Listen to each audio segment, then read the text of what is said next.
Yeah, Trayce, second team all Big Ten. It was just announced. I know it's been an up and down season for you, but how do you reflect on that and that honor? Honestly, my biggest goal this year wasn't to win accolades. It was to help our team get into the tournament. I was on the first team last year, so it is what it is. I don't really care. So, but I think it's still an honor. But at the same time, I'm here to try to help us win, and we got a Big Ten tournament to worry about, so I'm worried about that. Evan. Hi, Trayce. Last game against Michigan, Hunter Dickinson had a big game against you guys. What do you have to do defensively this time around to have more success guarding him? I think that a big thing for us, I think our ball screen defense wasn't very well in that game. And then our veers weren't really well. So basically when they came off the screens, if our guards get hit, we're supposed to switch, and we didn't switch. So it let him have wide open shots, and he was hitting them. So that's going to be big for us, and taking him away because he was hot from the three-point line that game. He's been shooting the ball really well. Jeff. Hey, man, how you doing? Good. How are you? Good.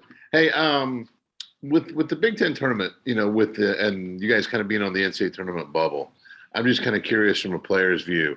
Do you kind of look at it and say, okay, we got to win one, we got to win two? Do you pay attention to the bubble on purpose? Do you just hear all the talk naturally? It's sort of, what's it like from a player's view walking into this situation? Well, it's a must-win because Michigan at the same time, nothing's set in stone, especially with all these upsets that are happening in these conference tournaments with the mid-major teams.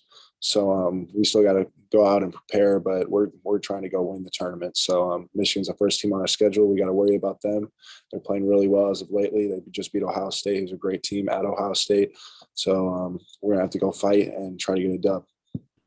And as far as life on the NCAA tournament bubble, is that conversation? Do you guys talk about that when you're in the locker room getting taped or what have you?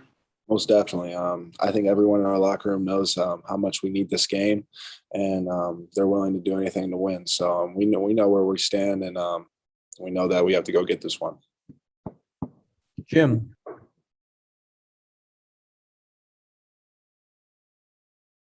And I think you're muted. Jim, you're muted. There we go. Try it again. Trayce, the first time you played Michigan was very emotional. You were coming off of the Purdue game. This time is emotional in a different way. Mentally, you guys have to, it's almost like a one and done type of feel. What does that do mentally to you in your preparation for this game? You can't let the pressure get to you, of course, first and foremost. We're coming off of a Purdue team that we just took down to the wire. It was a great team, probably going to be a 1 seed when it's all said and done. But at the same time, Michigan's a team that we came off that Purdue game, and we were on a high, and we came in and they were maybe 13-10, 12-9, something. Their record wasn't very good, so we took them for granted, and they came in here and they spanked us. So just trying to get revenge, and we got to play harder and we got to play together because I know how good we are as a team. And if we play together, I know we can win. Mike Schumann. Yeah, Trayce, just thinking back to the way you guys played offense against Purdue with, you setting a lot of high ball screens, you got a lot of rolls and dives to the rim. What's your comfort level with that style of play versus more back to the basket? That style of play is actually something that I'm very used to, using my athleticism, getting behind the bigs for lobs or easy dunks. And I think that's the same with Xavier. I think Xavier's really good at spreading the floor and making the right plays. So I think it's going to be big for us moving forward. And I've kind of talked to coach, and less back to the basket and more running out and setting ball screens. Alex. Hey, Trayce, thanks for the time. Appreciate it. Curious, the late game stuff where you guys just, Coach Woodson says inability to get over the hump. What do you see like when you guys go back and watch film as a team? Is it just the small details, the small things that aren't happening at the end, or what do you kind of see as the biggest factors leading to these late game situation where you guys just can't finish out a game? I just think it always just coming down to one possession. It's one possession that can kill you. We had one possession. It was one possession against Purdue, one possession against Rutgers. Those last possessions, we got to be the most locked in team and the most ready team, whether it be one stop or to execute a play. We got to just be able to do that. Dustin.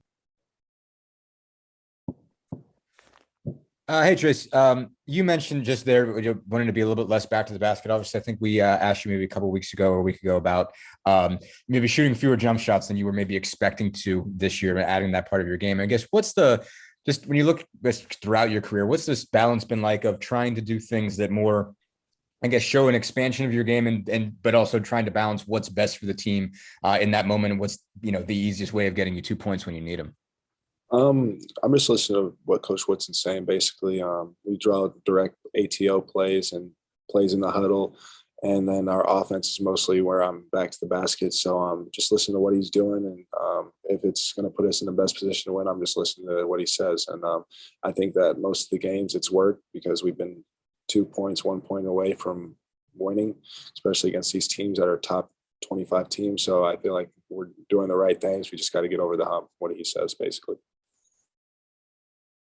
Tyler. Hey Trayce, I hope you're doing well. You had talked about before basically how you don't view pressure as something negative, as like it's only a positive thing. Yeah. Where did you get that mindset from? Is there someone that taught you that, or is that something that you kind of had to figure out on your own? Actually, one of our strength coach said pressure is a privilege. So it's a privilege to be put in this situation, and maybe it's not always a good thing, but a lot of people wish they were in this position. Even though we're fighting on the bubble of the NCAA tournament, we're still here and we have pressure to perform. And a lot of teams are looking in from the outside and they have no chance of making it, or unless they win the tournament, which is up in the air. And so just for us to be in the position that we're in and still to be able to make the tournament by winning 1 or 2 games is really big for us. So, yeah, you view it as a negative thing, but it's not going to help you. So I just try to take that pressure and just help me perform. So, Jeff. Yeah, Trayce, you and I think it's Iverson Molina, Mississippi State. Only 2 Power 5 guys to score 500 points each of the last 2 seasons. Obviously, only 2 guys doing it's a really small group. Why do you think you've been able to be that productive 2 years in a row? I just think that it's just my coaches and my teammates. Honestly, my coaches put me in positions that help me score the ball, and then my teammates help me facilitate the ball to me, put me in the right position. So it's honestly all credit to them. I've been blessed to play here the last 3 years, and then the last 2 years being able to show my abilities a little bit more and scoring the ball and doing stuff of that nature. So it's been a really fun experience, but still got more work to do, and we'll see what happens here in the future. Thanks, man. Yep. Okay, guys, you can't tweet anything out about this question I'm going to ask him until after 1 o'clock. But Trayce, could you give your thoughts on being named to the all defensive team in the Big Ten? I just think that it's just another way that I've showcased my abilities on the defensive end of the floor, especially with blocking shots, being able to step over and help block shots, because I wasn't able to do that the last 2 years. But I knew I was always capable of it because I did in high school. But it's really an honor and a blessing. And JD's talked about it. He said that it's been a while since someone's been named from Indiana on the Big Ten team, so our defensive team. So I think it's a really cool honor.